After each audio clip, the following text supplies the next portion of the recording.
Bueno, muy buenos días a todas, todes y todos. Bienvenidas a La Frívola, la sección del tablero de Canal Red en la que hablamos de moda, política, banalidades, gilipolleces y en general todas esas cosas que a los señoros no les parece que sean importantes. Muy buenos días, querida Pau, ¿qué tal? Bueno, hoy no te pregunto con qué vamos a ir porque creo que sé lo que es y tiene que ver con mi queridísimo Perú, si no me equivoco, ¿verdad? Efectivamente, Laura. Hoy nos vamos a ir hasta Perú para hablar de una polémica que se ha generado en los últimos días en torno a un caso de apropiación cultural que ya sabemos que en la industria de la moda es algo recurrente cada cierto tiempo. En esta ocasión afecta al arte quené, perteneciente a los saberes ancestrales del pueblo Shipibo-Conibo, uno de los pueblos originarios más importantes de la Amazonía peruana y que lo realizan principalmente mujeres.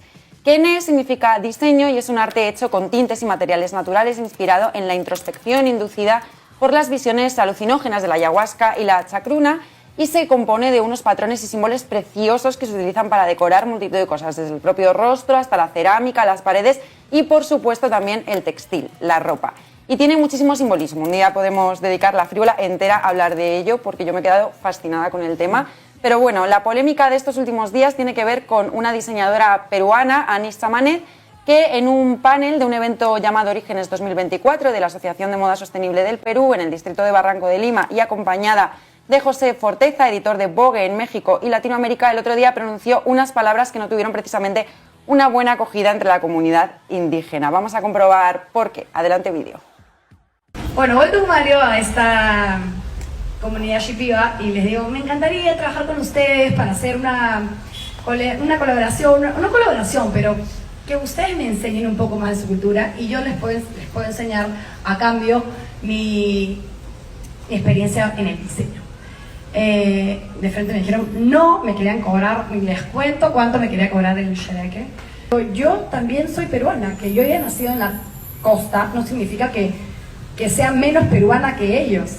Somos exactamente igual. Los ancestros de toda la raza humana son ancestros comunes. Por eso una comunidad no puede pedirle cuentas a ella cuando yo, porque soy del Caribe o de acá o de allá o de esta zona o de la otra, estoy utilizando un signo estético o una técnica o un material incluso de otro sitio, porque patrimonio de la humanidad significa lo que es de todos.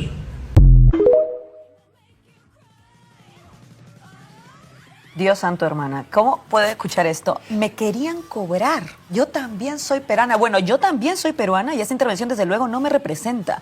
Ser peruana no es una excusa para justificar la apropiación cultural del arte de las comunidades indígenas. Bueno, la verdad es que, en fin. A ver, por ponerle un poco de contexto para quien pueda no haberse enterado del todo de lo que pasa en el vídeo y de por qué ha suscitado tanto cabreo. La cosa es que esta diseñadora, Samanet, empieza a decir muy indignada que ella fue a hablar con el pueblo Shipibo-Conibo para ofrecerle a la comunidad una colaboración, como ella la llama, para que le enseñen más sobre su arte y su artesanía de origen ancestral, con el fin de poder ella incorporar esos diseños y estampados shipibos en sus colecciones. Y a cambio ella les ofrecía una experiencia en el diseño, su experiencia en el diseño, vete tú a saber qué significa eso.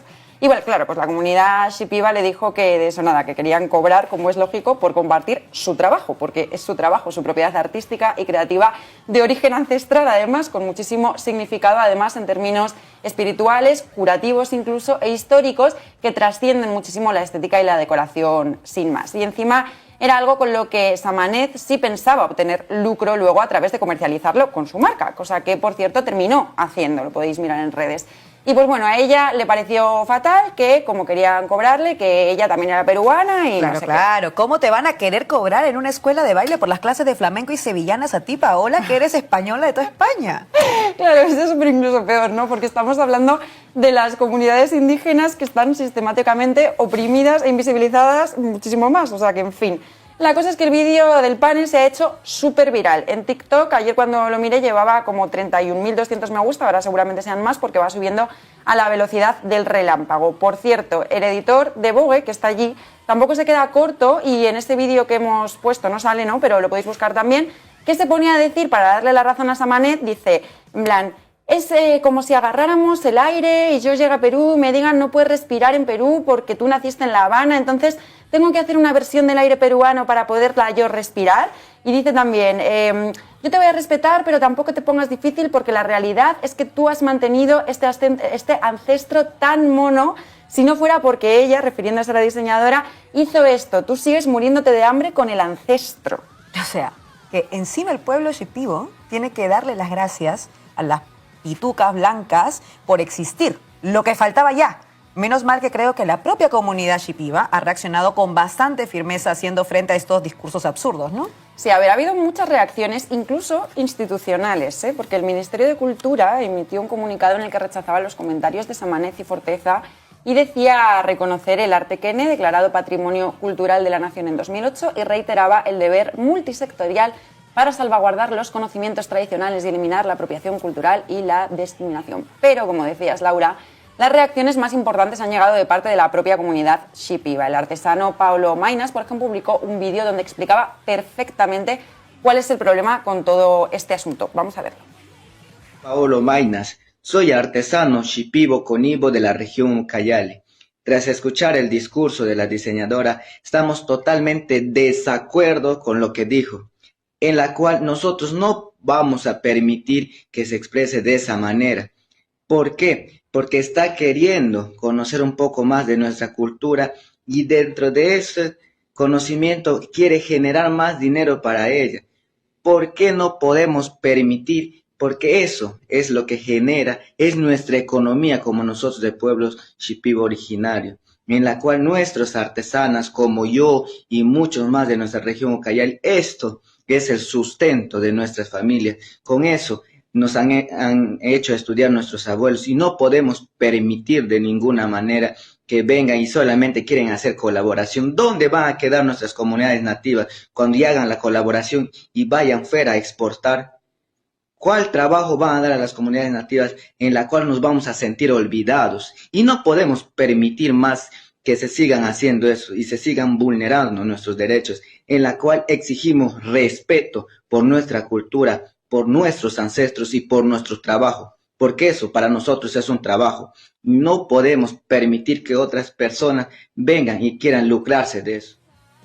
Bueno, y la artista de Cantagallos, Edith Silvano, también salió a denunciar que gente así no sabe lo que es el quene, que pertenece al pueblo shipibo conibo, la visión que guarda o todo lo que significa. Lo usan, dice, sin entender su significado, viéndolo solo como algo estético para comercializar, siendo esto una forma de racismo y explotación cultural. Anoche Silvano emitía un directo por TikTok donde reivindicaba que si a una sola persona no le hacían caso, saldría toda la manada a defender su cultura y su arte. Insistía también en que las artesanas cobren siempre por su trabajo y exigía al Ministerio de Cultura acciones y no solamente palabras para defender esto. Y también se ha puesto sobre la mesa con todo esto un concepto que va incluso más allá del de apropiación cultural, que es el del extractivismo cultural, que tiene un importantísimo enfoque decolonial. Exacto. Américo Mendoza Mori, catedrático de Harvard, experto en lenguas andinas y lenguas quechuas, lo explicaba en un hilo de X que era bastante interesante. Él señalaba que la protección y reconocimiento del arte indígena en los mercados globales era una cosa un poco compleja porque, decía, en Occidente la figura de propiedad intelectual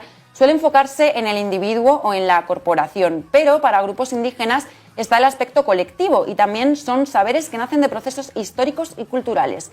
El no reconocimiento de esta distinción ha facilitado, decía, históricamente que exista lo que se conoce como extractivismo cultural. Por ejemplo, alguien escucha una melodía tradicional de una comunidad, le pone copyright como propia y gana regalías individuales sin mayor consecuencia. Muchos extractores asumen que gente debería darse por pagada al hacer famoso el producto, escribía. Y por eso es crucial que haya leyes que protejan legalmente los saberes comunitarios. Efectivamente. Por cierto, otra cosa muy importante que también denunció Said Silvano, que antes no le he mencionado, es la cuestión de clase que atraviesa todo esto, porque no se le olvidó remarcar que Anís Samanez, que tiene mucho dinero, ¿no? Mucho más dinero que ellas, las artesanas shipibo, decía además que ellos, refiriéndose tanto a Samanez como al de Bogue, pagan millones de dólares en sus maestrías, pero luego no tienen dinero para pagar a la comunidad. Y claro, es que también mucha gente en redes ha estado señalando cómo en todo esto intersecciona el privilegio blanco, el privilegio económico e incluso la cuestión de la orientación política. En X, por ejemplo, el usuario Chacotero Perú compartió una captura de pantalla de un post de Anís Samanez que había colgado en Instagram hace tiempo, en el que hablaba contra la izquierda peruana y escribía este usuario: hay que enseñarles a estas personas para que aprendan a votar. Así se expresó Anís Samanez sobre los puneños. Ahora esta blanca pituca privilegiada chilla porque comunidades le quieren cobrar por mostrar su cultura. Tremenda conchuda. La usuaria Jimena Ledgar escribía: o sea, que las mismas abanderadas del no al comunismo Hoy quieren expropiar diseños y saberes que no contribuyeron a crear, todo muy del libre mercado hasta que alguien quiere cobrar bien y no es blanco.